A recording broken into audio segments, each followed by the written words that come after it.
Il existe un document signé de sa propre main, daté du 18 mai 2001, dans lequel un père a écrit, noir sur blanc, qu'il n'avait plus aucune confiance en son fils aîné, qu'il l'écartait définitivement de son empire.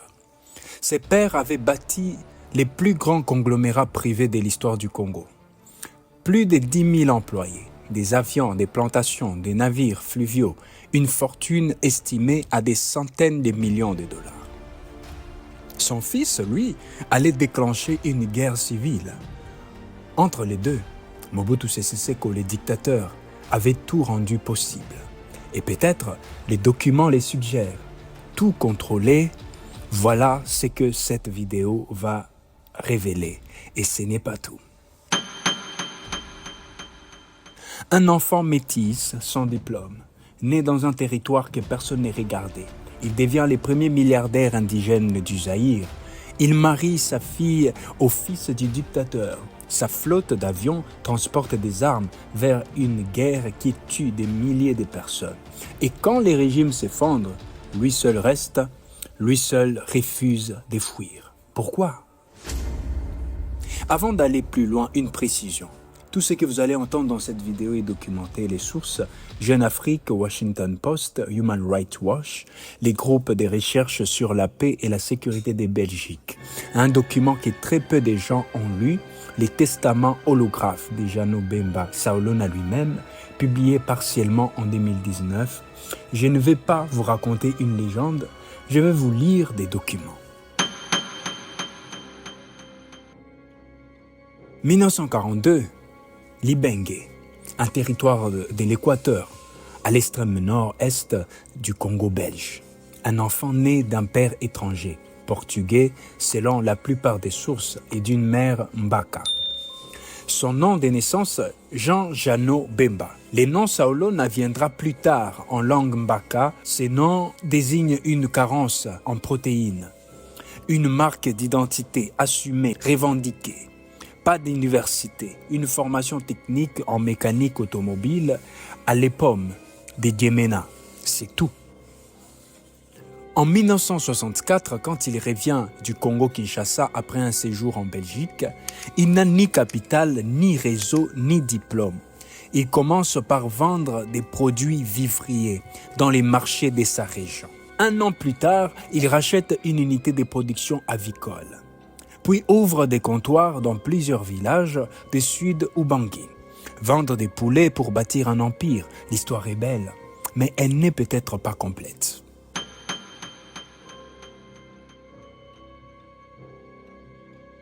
Sibeli, première trahison. Voilà où ça devient intéressant.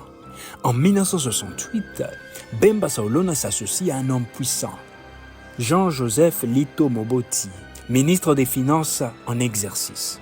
Ce n'est pas un partenariat d'affaires ordinaire, c'est une alliance entre un commerçant ambitieux et l'État. Ils créent ensemble la Sibeli, société commerciale et industrielle Bemba Lito. Un ministre des Finances qui s'associe à un entrepreneur privé. Aujourd'hui, on appellerait cela un conflit d'intérêts. En 1968, au Zaïre, on appelle cela de la stratégie. Mais en 1972, quelque chose se brise. M. Lito fait bloquer tous les comptes bancaires des Sibeli sans explication publique. La société est dissoute. Bemba reprend seul. Il rebaptise sa structure Sib Zaïre. Un contemporain de Bemba, originaire d'Ngemena, dont l'oncle dirigeait les plantations Sibeli, a laissé un témoignage en ligne en 2006. Il raconte comment ces blocages soudains avaient pris tout le monde par surprise. Ce que les sources officielles taisent, lui il dit. Lito était simultanément ministre et associé, et la rupture a les traits d'une décision venue d'en haut. Question sans réponse. Est-ce que Mobutu lui-même avait ordonné cette rupture pour reprendre la main sur l'entreprise? Aucun document ne répond encore, mais la suite de l'histoire donne à réfléchir.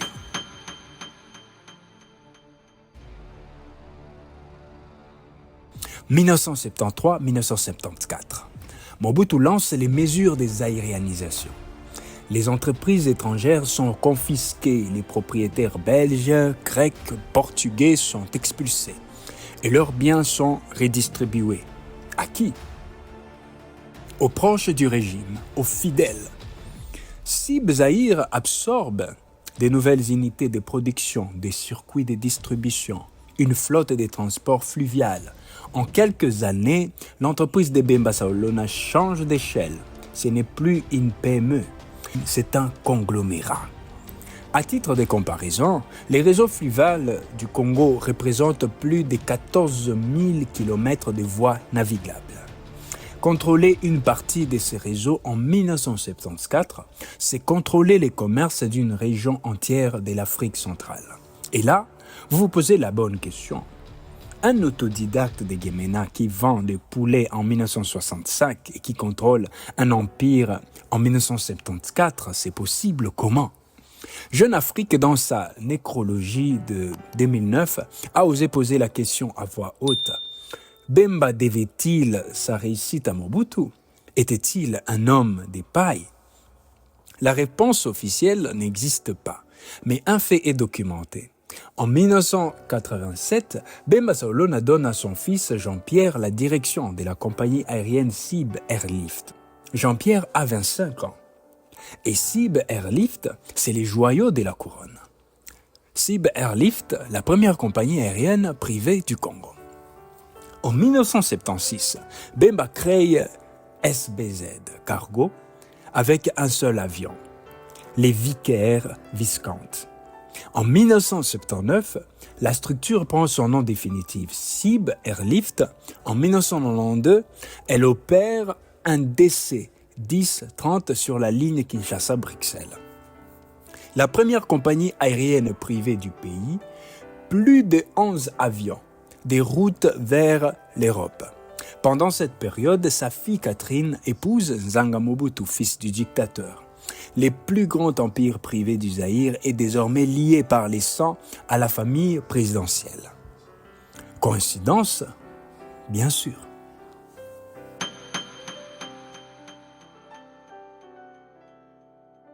Janvier 1996. Un avion Antonov AN-32, opérant sous licence Sib Zahir, s'écrase sur les marchés. Sibazikata à Kinshasa. 350 morts, peut-être plus. C'est l'un des pires accidents aériens de l'histoire du continent africain. Il se passe dans une ville de millions d'habitants, en plein jour, sur un marché bondé.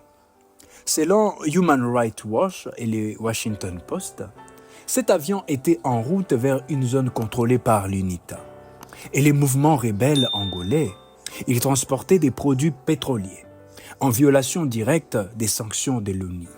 Quelques semaines plus tard, un Boeing 707 de Sib Airlift est immobilisé à l'aéroport d'Njili. La société refuse une inspection douanière d'une cargaison arrivée de Bruxelles. Le journal américain identifie Sib comme maillon d'une chaîne d'approvisionnement en armes vers l'UNITA via une société écran baptisée African Air, opérant sous licence Sib. Un rapport académique belge, les groupes de recherche et d'information sur la paix et la sécurité, révèle un détail qui n'existe nulle part ailleurs. Ronald Desmet, ancien bras droit du plus grand trafiquant d'armes mondial de l'époque, Victor Bout, avait été sous Mobutu pilote personnel de Bemba Saolona. Les pilotes de Bemba devenus les lieutenants de Victor Bout, Bemba a-t-il su ce que ces avions transportaient? A-t-il ordonné ces opérations? A-t-il simplement fermé les yeux? Les documents ne répondent pas directement, mais ils dessinent une géographie de la complicité. 1988, quand l'État lui présente la note. En 1988, le premier commissaire d'État, Kengo Adondo, l'un des hommes les plus puissants du Zaïre, accuse Bemba Saolona de terrorisme fiscal. Il est condamné à rembourser 1,6 milliard de Zaïre des redressements fiscaux. En 2006, ce même Kengo Adondo appellera publiquement à voter pour Jean-Pierre Bemba à l'élection présidentielle. La politique congolaise a ses propres règles de mémoire. Acte 5, la chute et la rupture. Mai 1997, l'homme qui ne fuit pas. Mai 1997, les troupes de Laurent Désiré Kabila entrent à Kinshasa. Le régime Mobutu s'effondre en quelques jours. Les ministres fuient, les généraux fuient, les barons du régime fuient. Jeannot Bemba Saolona ne fuit pas. Pourquoi? Aucune source ne répond directement. Parce que pensait-il que sa fortune les protégerait? Peut-être avait-il des arrangements. Peut-être était-il trop vieux pour courir. Kabila les fait arrêter. Il est incarcéré à la prison centrale de Makala.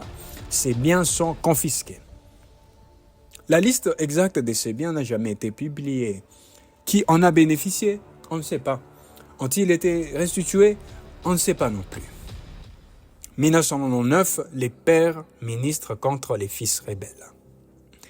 Septembre 1998, son fils Jean-Pierre fondait les MLC, Mouvement pour la libération du Congo. Depuis Kisangani avec l'appui du président ougandais Museveni, il prend les armes contre Kabila. Mars 1999, Kabila nomme Jeannot Bemba Saolona ministre de l'économie et de l'industrie de la République démocratique du Congo. Ces moments méritent qu'on s'arrête. Un père est ministre du régime. Son fils fait la guerre à ce même régime. Les deux sont en vie. Les deux prétendent agir pour les Congos. Selon Jeune Afrique, Kabila voulait se servir du père pour atteindre les fils. Utiliser les liens familiaux comme levier diplomatique. Est-ce que ça a fonctionné? Non, la guerre a continué.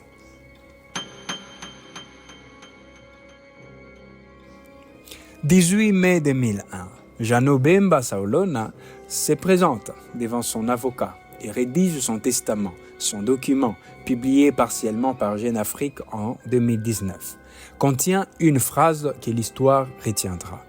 Bemba Saolona dit avoir perdu toute confiance en son fils Jean-Pierre Bemba. Il l'exclut explicitement de la gestion des sociétés familiales. Ce n'est pas une décision fiscale, ce n'est pas une manœuvre légale. C'est un père qui écrit de sa propre main, qui ne croit plus en son fils, que l'enfant à qui il avait confié sa compagnie aérienne à 25 ans, l'enfant dont le nom prolongeait les siens, ne méritait plus de recevoir ce qu'il avait bâti. Pourtant, en 2003, Jeannot Bemba Saolona est nommé membre du Parlement des transitions sur les quotas du MLC, les partis de son fils, l'homme qu'il avait officiellement renié. 2002, Sib Airlift fait faillite. L'empire aérien est dissous. 2008, Jean-Pierre Bemba est arrêté par la police belge, mis en examen par la Cour pénale internationale pour crimes de guerre commis par ses troupes en République centrafricaine. Jeannot Bemba Saolona apprend la nouvelle par téléphone dans un restaurant des Rhodes Saint-Genèse en banlieue de Bruxelles. Le choc est immédiat. 1er juillet 2009, il meurt à Bruxelles, officiellement d'un malaise. Selon plusieurs sources congolaises, l'arrestation de son fils avait brisé quelque chose en lui. La cause exacte du décès n'a jamais été clarifiée publiquement. Après la mort, la guerre des héritiers. Ce testament de 2001, qui excluait Jean-Pierre Bemba, a déclenché une guerre judiciaire sur 3 continents. Les enfants de Bemba Saolona se battent encore aujourd'hui devant des tribunaux belges, français et congolais. Les testaments mentionnent 12 enfants. Les plaignants affirment qu'il en a laissé 18. Qui sont les 6 autres? Nés de quelle union? Dans quelle discrétion? On ne sait pas. L'histoire de Jeannot Bemba Saolona, c'est l'histoire d'un homme qui a tout compris du système et qui a tout perdu malgré ça. L'histoire de Jeannot Bemba Saolona, c'est l'histoire d'un empire construit sur des alliances qui ne peuvent pas tenir parce qu'elles dépendent d'un seul homme et que cet homme-là finit toujours par partir ou par tomber. C'est l'histoire du Congo lui-même, un territoire de ressources immenses, gouverné par des hommes qui s'allient, se trahissent, se laissent derrière eux des enfants qui se battent pour les ruines. Son testament existe, ses avions ont disparu. Son fils est sorti des prisons en 2018. Après une condamnation, puis une libération par la CPI, il est rentré au Congo. et les biens confisqués de son père en 1997, on entend encore l'inventaire.